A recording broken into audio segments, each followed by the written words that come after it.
Good day mga kaibigan, kapatid, kapamilya. Today is July 24, 2025.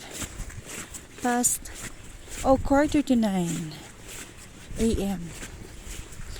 here in Madayman, Kibungan, Benguet. So, what you are hearing is my raincoat. Yan.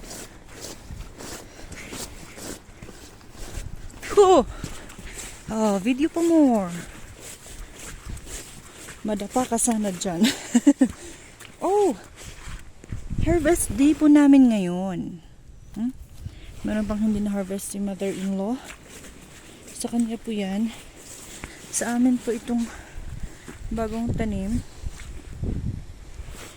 Pineflex ko din ito noon eh. Pero, nung time na may pananim na. Nilagyan pala ni husband dyan. Ngayon, bagong tanim.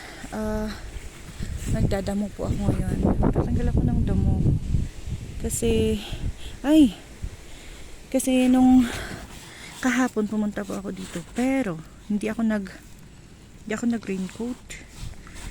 Biglang bumuhos yung ulan. Kaya, bumalik ako agad. Ngayon, tutuloy ko na nag-raincoat ako, of course, for sure. Kasagsagan ng bagyong Emong ngayon. Ayan lumalakas na yung ulan. Bagyong Emong. Emong? Yan. Tanggalan po natin yung bulaklak. Yung first flower niya. That we call it pruning. Yan. Magpa-prune tayo at magdadamo. Alam nyo guys, mas gusto ko kasi yung medyo malamig ngayon, pero kung kaya dalawa yung pantalon ko, makapal din yung jacket ko, halos hindi na magkasya yung bota yung paa ko sa bota kasi makapal yung dalawang pant na pangtulog pantulog dito sa Madayman, kaya talagang makakapal. Pero pinilit ko para magkasya. Mas gusto ko kasi guys na ngayon na magtanggal ng damo, kasi pag biglang lakas ng init tsaka ka mag-work, parang grabeng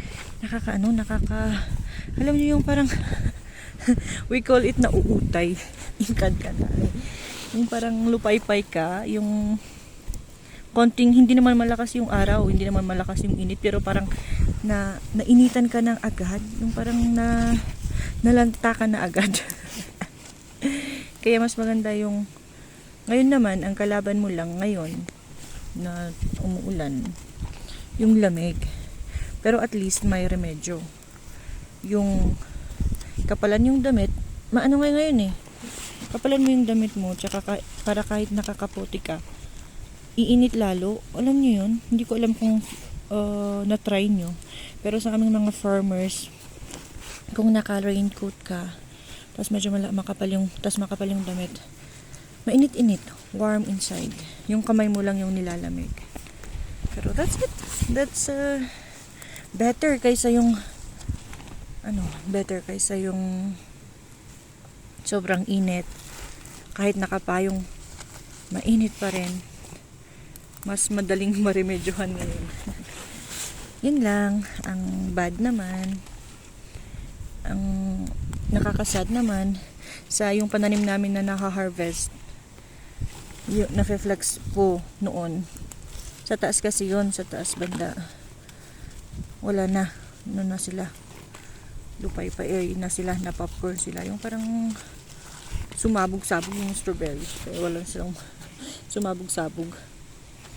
Literal na parang na popcorn. Diyan sa may taas. Yan. Baba ng greenhouse. Yan lang. As in sa may lang yan. Yan yung finiflex ko na may bunga. Ganyan dito. Walang makita. Hindi mo makita yung kapitbahay mo para mag-hello man lang. Magkumusta. Kailangan punta sa bahay nila. Makikikape. Yan guys, for now. It's harvest time namin, pero walang masyadong ma-harvest. Dati, pag ang hina-harvest namin ay parang 15 kilos ganon, or 10 to 15 kilos ganon. Ngayon, last na harvest namin nung Monday, 1.4 kilos. Diba? Grabe yung difference niya pag rainy season. Wala kasing mahihinog. Konti lang. Hindi pa sila as in red. Parang half-ripe pa sila. Half-ripe pa nga sila. Konti pa. Yung iba nabulok pa. Ay nako. That's our life as a farmer. Ganun talaga. Bawi-bawi sa susunod. Yan. So, yan na lang po muna ang flex ko ngayon guys. Yan na muna ang aking update for today. For today's video. So, hopefully, pag maganda na yung weather. By the way, signal number 2 kami dito sa Benguet. Ngayon, hindi ko alam sa... Halos malakas yung malawak yung sakop nitong bagyong Emong at saka pinagsamang bagyong Emong at bagyong Dante. Good thing, meron na kaming kuryente kasi 2 nights wala, bali 3 days kasi, hindi, 3 nights kasi nawala siya nung sa gabi, tapos 2 nights, bali 3 nights kaming walang kuryente. Kakadating lang kahapon ng around 4 PM. Kaya at least naka-charge ako. Tapos pag dito sa labas ng garden, I mean dito sa garden, sa labas ng bahay, medyo malakas ang signal. Kaya eto, i-upload ko na ngayon. Hopefully ma-upload agad. Kasi pag mahina rin ang signal or ang tagal, kahit mga 8 minutes ganun lang, mga half day ganun, yun yung hirap talaga po dito.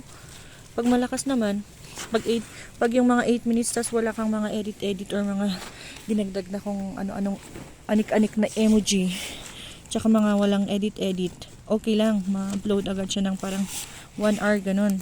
Pero pag kahit malakas yung signal pero marami kang nilagay na sounds ganun, mga music, matagal-tagal din. Kaya that's it, my chika, for today guys. Thank you for watching everyone. So that's it for now. Like, comment and subscribe.